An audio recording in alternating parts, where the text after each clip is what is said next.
میں ٹکوسلے مکوسلے نہیں دیا کرتا ہے. اس پر بھی صحیح بخاری اور مسلم کو کوٹ کرتا ہوں، متفق علیہ حدیث. میرے آقا ممبر پہ کھڑے ہیں صلی اللہ علیہ وآلہ وسلم، اور آپ نے فرمایا صحابہ کرام کا مجمع ہے اور اہل مدینہ اعراب بدو سب جمع ہیں. فرمایا سلونی اما شئتم. آپ کے کان پر کوئی بات پڑی، یہ بخاری مسلم کی متفق علیہ حدیث ہے.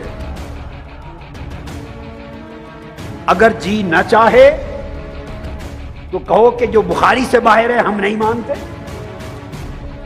جی نہ چاہے تو کہو جو بخاری میں نہیں وہ نہیں مانتے. اب میرے پاس آئیے، اب جو بخاری مسلم دونوں میں ہے میں وہ دکھاتا ہوں، تم وہ بھی نہیں مانتے. تو آپ مانتے کس کو ہیں؟ آپ کسے مانتے ہیں؟ آپ صرف اپنے آپ کو مانتے ہیں. اگر آپ صرف بخاری مسلم کو مانتے ہیں تو میں بخاری مسلم بتاتا ہوں. بخاری مسلم میں متفق علیہ حدیث. آقا نے فرمایا سلونی اما شئتم، آؤ جو چاہو مجھ سے پوچھ لو، جو چاہو مجھ سے پوچھ لو، جو چاہو مجھ سے پوچھ لو. 3 بار فرمایا. صحابہ کرام کانپ گئے. ایک شخص اٹھا، اس کو لوگ تانا دیتے تھے. کیا تانا دیتے تھے؟ کہتے تھے کہ تم اپنے باپ کے نہیں ہو، تم اپنے باپ کے نہیں ہو. اس نے کہا جو آقا علیہ السلام فرما رہے ہیں، یا پیغمبر اسلام جو شخص بھی تھا وہ پیغمبر اسلام فرما رہے ہیں پوچھ لو جو پوچھنا ہے، تو میں اپنا مسئلہ ہی حل کرا لوں کہ میں صحیح ہوں، نسب ہوں یا نہیں، واقعتاً اپنے باپ کا ہوں، یہ میری ماں نے کسی اور سے لیا. تو میں نے تو ماں کی بات کو ہی مانا ہوا ہے نا. تو کھڑا ہو گیا، یا رسول اللہ میں نے کچھ پوچھنا ہے. فرمایا پوچھو. حضور میرے باپ کا اصل باپ کا نام کیا ہے؟ میرے صحیح باپ کا نام کیا؟ اب بولیے، یہ پوچھنا کہ میرا اصل باپ کون ہے، یعنی میں نطفہ کس کا ہوں، میری ماں سے جب میں ٹھہرا ماں کے پیٹ میں کس شخص کا ملاپ ہوا تھا، یہ تو سارا علم غیب کا مسئلہ ہے. یہ رات کے اندھیرے کی بات کون جانتا ہے کہ تیری ماں کس سے ملی، کس نے تیری ماں سے ملاپ کیا؟ تو یہ تو اللہ جانتا ہے. آقا علیہ السلام کا کام تھا، فرما دیتے نا. اگر اس پر یہ علم نہ ہوتا غیب کا تو فرماتے بھی عقل سے کام لے. تو کس کا نطفہ ہے یہ تو اللہ کو علم ہے، میں یہ باتیں تھوڑی کہہ رہا ہوں. نہیں، اس نے پوچھا میرا باپ کون ہے؟ آقا نے فرمایا ابو کا حذافہ. جاؤ تیرے باپ کا نام حذافہ ہے. اب ایک دوسرا شخص کھڑا ہو گیا، اس کو بھی لوگ کہتے تھے کہ تم حلالی نہیں ہو، حرامی ہو. اس نے کہا آج دریائے علم مصطفیٰ جوش میں ہے، میں بھی مسئلہ حل کرا لوں.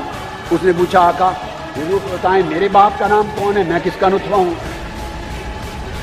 اس کو آقا نے فرمایا تو کسی اور کا نطفہ، اپنے باپ کے نہیں ہو.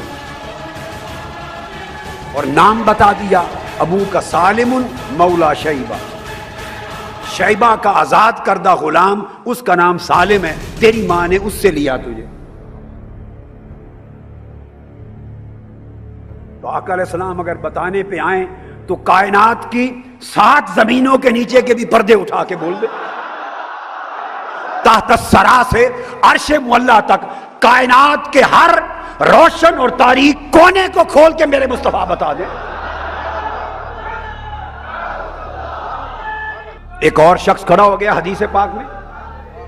یہ 2-3 احادیث ہیں، سب بخاری مسلم میں ہیں، سب متفق ہے. ایک موقع ایک اور شخص کھڑا ہو گیا، آقا نے فرمایا، اس نے کہا میں اپنا مسئلہ حل کرا لوں. عرض کی یا رسول اللہ مرنے کے بعد میں کہاں جاؤں گا، دوزخ میں یا جنت میں؟ پہلے 2 نے پچھلی بات پوچھی، اس نے اگلی پوچھی. اس سے ایک بات طے ہو گئی، ایک بات طے ہوئی گی کہ اہل مدینہ میں صحابہ کرام تو صحابہ تھے، ارے عام شخص جو مجلس مصطفیٰ میں آتے اور چہرے مصطفیٰ تکتے تھے، سب کا اس عقیدہ پر اجماع تھا کہ مصطفیٰ سب کچھ جانتے ہیں.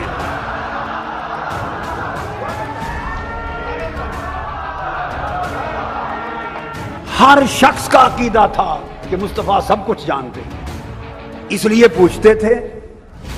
پچھلی بات بھی پوچھی، اگلی بھی بات بھی پوچھی. اس نے پوچھا میرا ٹھکانہ، آقا نے فرمایا جا تیرا ٹھکانہ جہنم ہوگا، مدخل جہنم ہوگا۔ اب وہ کب مرے گا، ایمان پر رہے گا نہیں رہے گا، کیا عمل کرے گا کیا نہیں کرے گا، جنت میں جانے کے قابل بنے گا مرتے دم یا دوزخ کے جانے کے قابل، آقا نے وہ بھی فرما دی۔ اب یہ حدیث میں نے آپ کو بتا دی علم مصطفیٰ پر، بخاری مسلم، اس کو مانتے ہیں؟ جب بخاری مسلم پہ آ گئے تو آپ اس کو بھی نہیں مانتے، آپ اس کو بھی نہیں مانتے، اور جب نہ ماننے پہ آئے تو کہتے ہیں کہ جو بخاری مسلم سے باہر ہے میں وہ نہیں مانتا، اور جو بخاری مسلم کے اندر ہے آپ وہ بھی نہیں مانتے۔ تو بنیادی بات کو سمجھیں، ایک قاعدہ جو بات بخاری اور مسلم دو اماموں نے نہیں کہی، ہمیں کیا حق ہے کہ ہم ان کی طرف منسوب کریں؟ اس لیے